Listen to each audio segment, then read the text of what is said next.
В уютной кухне бабушка Ту, мама генерального директора Туана, хлопотала над приготовлением обеда для сына. Несмотря на свой возраст, она сохранила привычку лично готовить самые вкусные блюда для сына при каждом удобном случае. Морщинки на ее лице разгладились, когда она услышала потрескивание масла на сковороде, и чувство умиротворения разлилось в ее душе.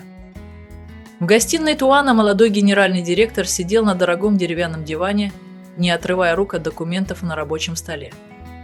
Сегодня у него выдалось немного свободного времени, чтобы вернуться домой и пообедать с мамой. Обед Ханкуадю подали на стол. Горячие блюда были аккуратно расставлены. Кислый суп с рыбой, тушеное мясо с яйцами и тарелка ароматных жареных овощей. Бабушка Ту осторожно поставила миски с рисом на стол и позвала сына. «Туан, иди кушать, сынок, отложи бумаги на минутку». Тан кивнул, подошел к столу и сел. Взяв палочки, он начал пробовать еду, приготовленную мамой. Его взгляд светился удовлетворением. «Мама, ты все так же вкусно готовишь», — сказал он с легкой улыбкой. В голосе чувствовалась глубокая благодарность.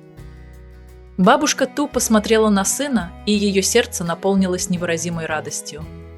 Хотя Туан уже вырос и стал успешным мужчиной, в ее глазах он навсегда оставался тем маленьким мальчиком. Пока они ели, дверь гостиной внезапно распахнулась. В комнату вошла знакомая фигура. Это была Хонг, личный секретарь Туана. На ней было элегантное платье, губы слегка тронуты помадой, что придавало ей аккуратный, но мягкий образ. «Здравствуйте, тетя, здравствуй, шеф!» Хуон поклонилась бабушке Ту и Туану. Ее взгляд быстро скользнул по столу, на мгновение задержался, а затем она улыбнулась. Бабушка Ту удивилась появлению Хонг. «Хуонг, это ты? Почему ты пришла в такое время?» Хуонг мягко шагнула вперед. Ее голос был нежным, но с легким намеком. «Нирла Павулашени, Зимуш Минес, Ирошим, Ракилис, Хамош Маволоски». «Да, у меня есть небольшое дело, о котором нужно сообщить Туану. Но я не ожидала застать вас за приготовлением обеда. Это так замечательно. Такой большой дом, а вы все еще сами готовите». Бабушка Ту слегка улыбнулась, но в ее глазах промелькнула тень настороженности. Ее не так просто было растрогать сладкими словами. Тун отложил миску с рисом и посмотрел на Хуонг. «Если что-то важное, подожди, пока я доем, потом поговорим». Хуон слегка нахмурилась, но быстро скрыла свое недовольство. Она бросила взгляд на бабушку Ту, полный скрытого смысла. Ей хотелось произвести хорошее впечатление на маму Туана, но, похоже, завоевать ее симпатию было не так просто.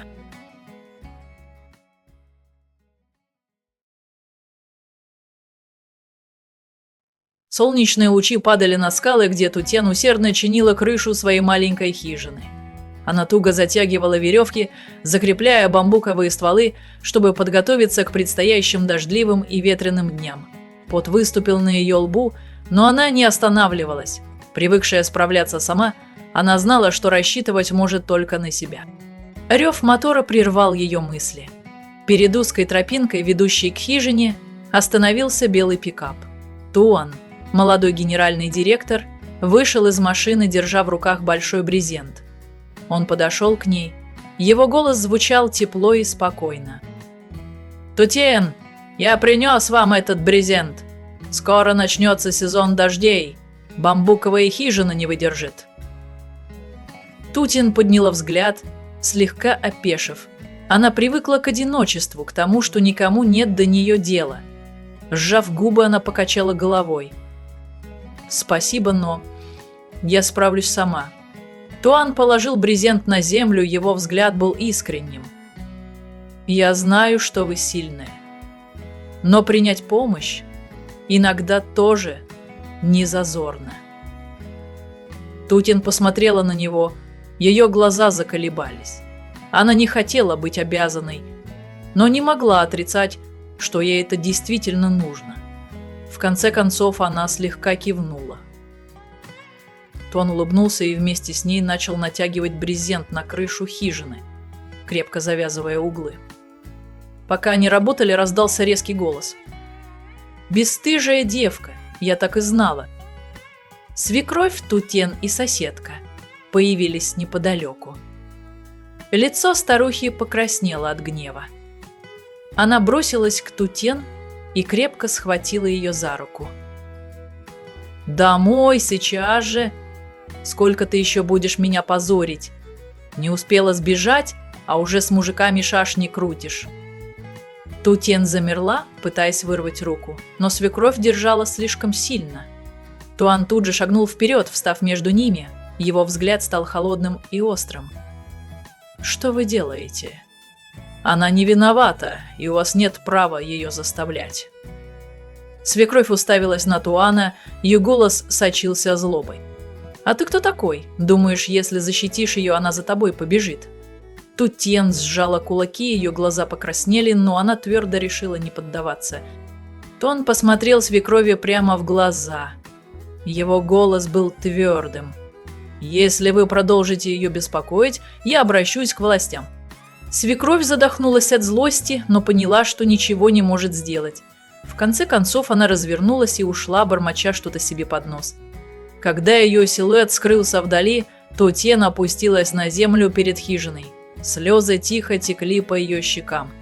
Туан молчал, просто стоял рядом, давая ей время прийти в себя.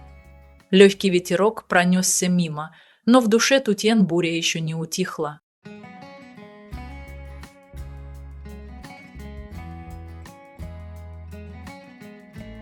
Утро в горах было свежим, солнечные лучи пробивались сквозь листву, заливая мягким золотистым светом грядки с зелеными овощами. Тутен с бамбуковой корзиной в руках тихо шагала между рядов тыкв, усыпанных спелыми плодами. Она опустилась на колени, аккуратно срезая молодые тыквы и укладывая их в корзину. Пот выступил на ее лбу, но она не останавливалась. Она собирала плоды с усердием, словно наслаждаясь результатами своего труда. С тех пор, как ее выгнали из дома мужа, у нее не осталось иного выбора, кроме как самой зарабатывать на жизнь. Жизнь в горах была куда тяжелее всего, что она знала раньше. Но она держалась, понимая, что не может позволить себе сдаться. Собрав полную корзину тыквы и овощей, Тутен направилась по узкому склону к ручью неподалеку. Вода в ручье была кристально чистой и прохладной, мелкие волны бежали по гладким камням. Она присела, тщательно промывая каждую тыкву и пучок зелени, смывая приставшую грязь. Она подняла глаза к глубокому голубому небу. Стаи птиц свободно парили в вышине, даря чувство мира и свободы.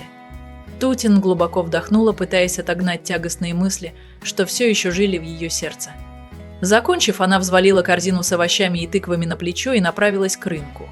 Неровная грунтовая дорога делала каждый шаг тяжелым, но ее взгляд оставался решительным. Сегодняшний базар был многолюдным, торговые ряды растянулись вдоль дороги. Повсюду раздавались смех, разговоры и оживленный торг. Тутен выбрала укромный уголок, расстелила ткань на земле и аккуратно разложила свои товары. Свежие овощи, молодые тыквы, только что с грядки. Позвала она покупателей, стараясь звучать бодро, несмотря на смятение в душе. Пожилая женщина остановилась, взяла пучок зелени, осмотрела его и кивнула. «Овощи свежие, сколько продаешь?» «Всего 5000 за пучок, бабушка». Старушка улыбнулась и купила 2 пучка. Постепенно к ней подошли и другие покупатели, и корзина Тутен начала пустеть. Пока она была занята, группа женщин неподалеку принялась шептаться. «Это не та ли девчонка, что была невесткой у Лон?»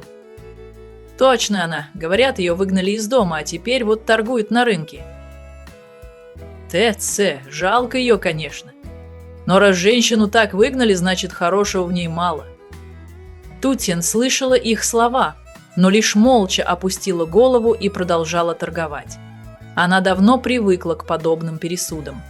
Солнце поднялось выше, и рынок становился все оживленнее. Хоть она и устала, вид пустеющей корзины приносил Тутен небольшое облегчение.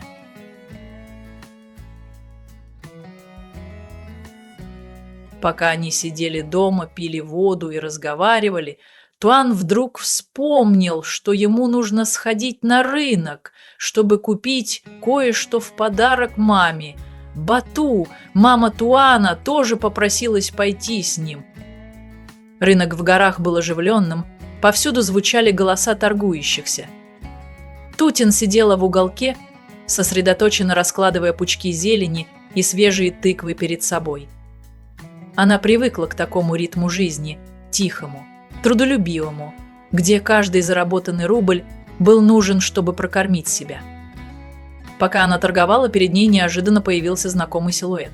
Это был Туан, молодой генеральный директор. В белой рубашке и строительной каске он скользил взглядом по ярким прилавкам, пока не остановился у стойки с одеждой неподалеку.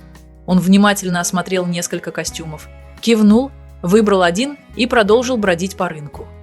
В это же время к прилавку Тутен подошла женщина средних лет. Это была Бату, мама Туана.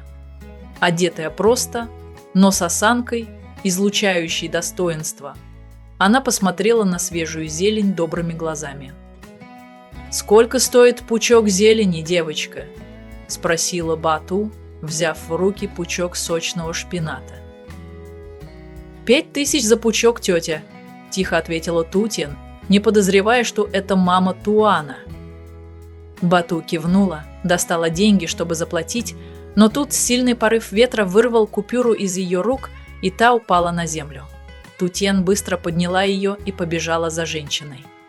«Тетя, вы уронили деньги?» Бату остановилась, посмотрела на нее с удивлением. Ее взгляд смягчился, и она улыбнулась доброй улыбкой. «Спасибо, девочка, ты очень честная». В этот момент подошел Туан. Увидев маму у прилавка Тутен, он слегка удивился, но быстро взял себя в руки. «Мама, ты покупаешь зелень?» – спросил он, подойдя ближе. Бату посмотрела на сына, затем на Тутен, словно что-то осознав. «Это та девушка, о которой ты говорил?» – тихо спросила она с легким намеком в голосе. Тутен замерла, не успев ничего ответить, а Туан кивнул. «Да, это она, та, кому я хочу помочь». Бату замолчала, ее взгляд задумчиво скользил по Тутен. Бедная, но честная и трудолюбивая девушка. Таким было ее первое впечатление о ней. Спустя мгновение она мягко сказала: «Держись, девочка, жизнь не всегда бывает жестокой». С этими словами она ушла, оставив Тутен стоять в задумчивости. Девушка не поняла, почему женщина так сказала, но в ее душе вдруг возникло странное чувство, будто кто-то действительно заботится о ней. Проводив маму домой, Туан быстро вернулся к работе. Сегодня он вместе с секретарем Хёнг отправился на стройку, чтобы проверить ход проекта. В белой строительной каске он уверенно шагал по залитой солнцем площадке, слушая отчеты инженеров. «Как дела с прогрессом?» – спросил Туан решительным голосом. Один из управляющих стройкой подошел и почтительно ответил: «Все идет по плану, но фундамент в западной зоне требует больше времени для укрепления. Грунт оказался слабее, чем мы ожидали». Туан кивнул, задумчиво глядя на чертежи. Пока он их изучал, Хуонг стояла рядом, не сводя с него глаз. Она всегда искала способы привлечь его внимание, но он, казалось, думал только о работе. В этот момент появилась молодая девушка. Лин, младшая сестра Туана, подбежала к нему с коробкой еды в руках. «Братик, я принесла тебе обед». Туан удивленно посмотрел на сестру, затем рассмеялся и взял коробку. «Ты всегда такая заботливая». Лин шутливо ответила: «Если никто не позаботится о тебе, то мне приходится. Ешь, не перетруждайся!» Туан открыл коробку, его взгляд был полон благодарности. Хуонг, стоявшая рядом, наблюдала за этой сценой с недовольным выражением лица. Она слегка прикусила губу, в ее глазах мелькнула зависть. В этот момент на дороге неподалеку от стройки мелькнула знакомая фигура. Это была Тутен, несущая на плече корзину с овощами. Увидев ее, Туан тут же отложил коробку с едой и поспешил к машине. «Куда ты, брат?» – удивилась Лин, заметив его внезапную спешку. Туан не ответил, лишь открыл дверцу машины, достал куртку и быстро направился к Тутен. Хуон проводила его взглядом, ее глаза потемнели. Внутри нее закипало раздражение. Почему Туан так заботится об этой девушке? Туан подошел к Тутин и мягко протянул ей куртку. «Погода становится холодной, тебе стоит надеть что-то теплое». Тутин замерла, глядя на куртку в его руках. Она не привыкла к тому, что кто-то проявляет о ней заботу, особенно такой человек, как Туан. Помедлив, она слегка покачала головой. «Мне не нужно, оставь себе». «Возьми, считай это маленьким жестом заботы от друга», – терпеливо сказал Туан с искренним взглядом. Тутен поколебалась, но все же приняла куртку. Издалека Хуанг наблюдала за ними. Ее взгляд стал ледяным и полным ревности. Она сжала кулаки, уголок ее губ слегка дернулся. Кто эта девушка и почему Туан так о ней заботится?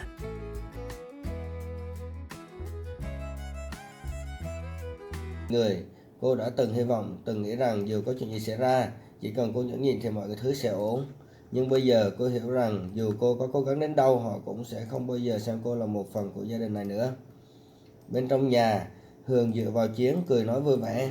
Cô ta không cần làm gì cũng được cưng nựng, được nâng niu. Cô ta chỉ việc ăn uống tận hưởng sự sung sướng mà gia đình này mang lại. Còn cô, người từng chung sống với Chiến suốt 5 năm, người từng quỳ xuống cầu xin tình thương của mẹ chồng, giờ đây chẳng khác nào là một người dân bị bỏ rơi, một kẻ ở nhờ không hơn không kém. Trời chiều dần buông, ánh nắng nhạt nhòa hắt lên khuôn mặt hốc hác của Tử Tiên. Cô siết chặt vạt áo cũ kỹ, đôi mắt mờ đi vì nước mắt. Cô muốn hét lên, muốn hỏi tại sao cuộc đời lại bất công với cô đến thế, nhưng rồi cô lại chỉ biết im lặng. Cô chẳng còn biết ai để chia sẻ, chẳng còn ai để tựa vào. Giữa ngôi nhà này, cô chỉ là một cái bóng lặng lẽ